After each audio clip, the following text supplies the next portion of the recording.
नेपालले लिपुलेखको मुद्दा अरू कुनै मुलुकको इशारामा उचालेको भनेर भारतीय सेना प्रमुख मनोज नरभानेले विवादास्पद अभिव्यक्ति दिएपछि यस विषयमा नेपाली सेनाले उपयुक्त समयमा जवाफ दिने बताएको छ।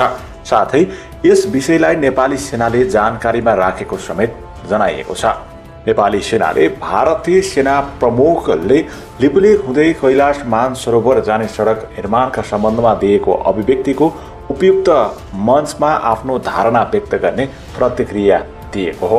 उक्त सडकका निर्माणका सम्बन्धमा भारतीय सेना प्रमुखबाट आएको पछिल्लो अभिव्यक्तिका सम्बन्धमा राखिएको जिज्ञासामा नेपाली सेनाका प्रवक्ता विज्ञानदेव पाण्डेले आवश्यकता अनुरूप नेपाली सेनाले प्रश्न र जिम्मेवार ढङ्गबाट विधिसम्मत तथा उपयुक्त मञ्चमा आफ्नो धारणा व्यक्त गर्ने जानकारी दिएका छन्। भारतीय सेना प्रमुख नरभानेले एक कार्यक्रममा मानसरोवर जाने वास्तविक नियन्त्रण रेखालाई लिपुलेख हुँदै गएको उक्त सडकमा कुनै विरोधाभास नभएको अभिव्यक्ति दिएपछि नेपाली सेनाको उक्त प्रतिक्रिया आएको हो।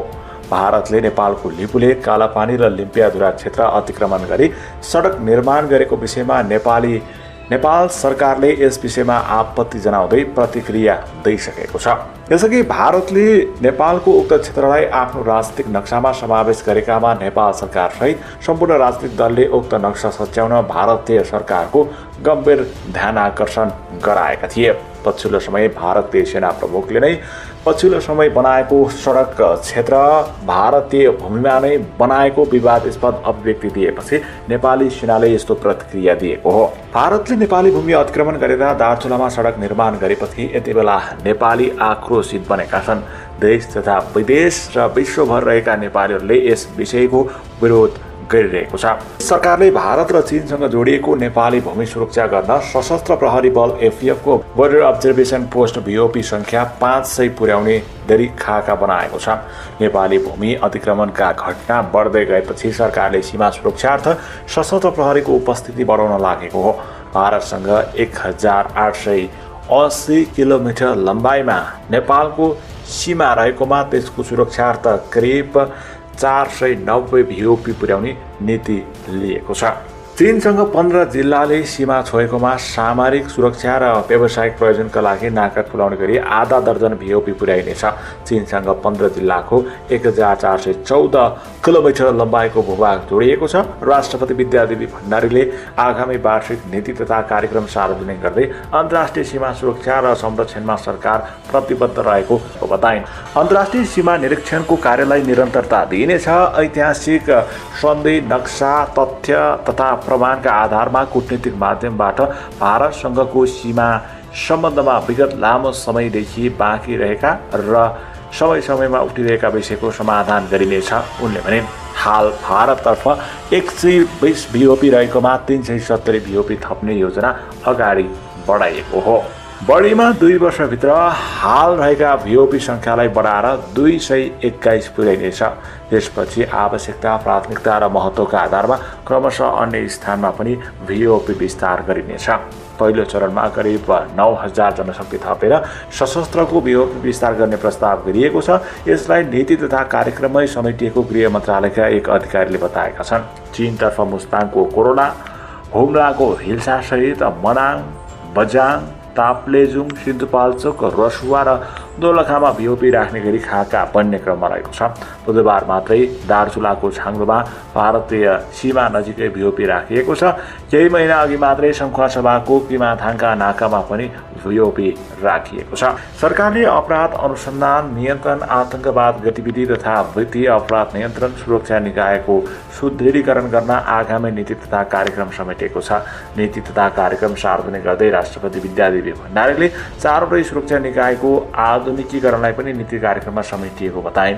भारतसँग सीमा जोडिएको बैतडी सहित सुदूरपश्चिम प्रदेशका 84 स्थानमा पछिल्लो समय प्रहरी बलको उपस्थिति रहेको छ। कोरोना संक्रमण नियन्त्रणका लागि नेपाल भारत सीमा सिल गरिएपछि सशस्त्र प्रहरीले सीमा क्षेत्रमा आफ्नो उपस्थितिलाई मजबुत बनाउँदै लगेको छ। सुदूरपश्चिमका भारतसँग सीमा जोडिएका 5 जिल्लाका 84 ठाउँमा सशस्त्र प्रहरी बलले आफ्नो पोस्ट खडा गरी सीमा क्षेत्रमा दिनरात पहरा दिइरहेको छ। जसमा सबैभन्दा बढी कैलालीमा 42, कञ्चनपुरमा 24, दार्चुलामा 9, बैतडीमा 5 र डडेलधुरामा 4 स्थानमा पोस्ट स्थापना गरिएको सशस्त्र प्रहरी बैद्यनाथ बाहिनी अतरिया कैलालीले जनाएको छ।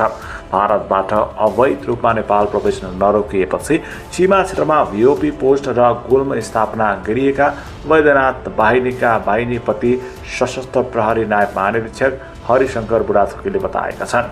बैतडीसहित सुदूरपश्चिमका सीमा क्षेत्रमा 1400 सशस्त्र प्रहरी परिचालन गरिएको जनाइएको छ। सीमा क्षेत्रमा सशस्त्र प्रहरीको उपस्थितिले अवैध नेपाल प्रवेशमा कमी आएको दाबी सशस्त्र प्रहरीको भए पनि उनीहरूको आँखा छलेर नेपाल प्रवेश गर्ने क्रम भने रोकिएको छैन। अवैध रूपमा नेपाल प्रवेश गर्ने क्रम नरोकिँदा संक्रमणको जोखिम पनि बढ्दै गएको छ। लकडाउनको समयमा हालसम्म 100 बढी नेपाली नागरिक महाकाली नदी तरेर नेपाल भित्रिसकेका छन्। बैतडी र दार्चुलामा गरी उक्त संख्यामा स्वदेश भित्रिएका हुन्। महाकाली नदीमा ट्युब मार्फत बैतडीमा 40 जना भित्रिएका सहायक प्रमुख जिल्ला अधिकारी लोकेन्द्र सिंह नेगीले बताएका छन्। सीमा सिल गरेका बेला सुरक्षाकर्मीको आँखा छलेर उनीहरू नेपाल आएका हुन्। उनीहरू सबैलाई अनिवार्य 14 दिन क्वारेन्टाइनमा राख्न गरिएको छ बताइएको छ। भारतमा लकडाउन खुकुलो भएपछि अवैध रूपमा नेपाल भित्रिने क्रम रोकिएको छैन। दार्चुलामा पनि लकडाउनको समयमा महाकाली नदी तरेर 70 जना भित्रिएको तथ्याङ्क रहेको छ। उनीहरूमध्ये कोही महाकालीमा पौडी र कोही तुहिन मार्फत र कोही ट्युब मार्फत स्वदेश भित्रिएका हुन्। स्वदेश फर्कने सबै नेपाली मजदुर रहेको र उनीहरूलाई अनिवार्य 14 दिन क्वारेन्टाइनमा राख्ने र कोरोना परीक्षण पश्चात मात्रै घर पठाउने गरेको प्रमुख जिल्ला अधिकारी यदुनाथ पौडेलले जानकारी दिएका छन्। बैतडी र दार्चुलासँग सीमा जोडिएको भारतको पिथौरागढ जिल्लालाई भारत सरकारले ग्रीन जोनमा राखेकाले त्यहाँ मजदुरी गर्दै आएका नेपाली स्वदेश भित्रिने क्रम बढेको हो।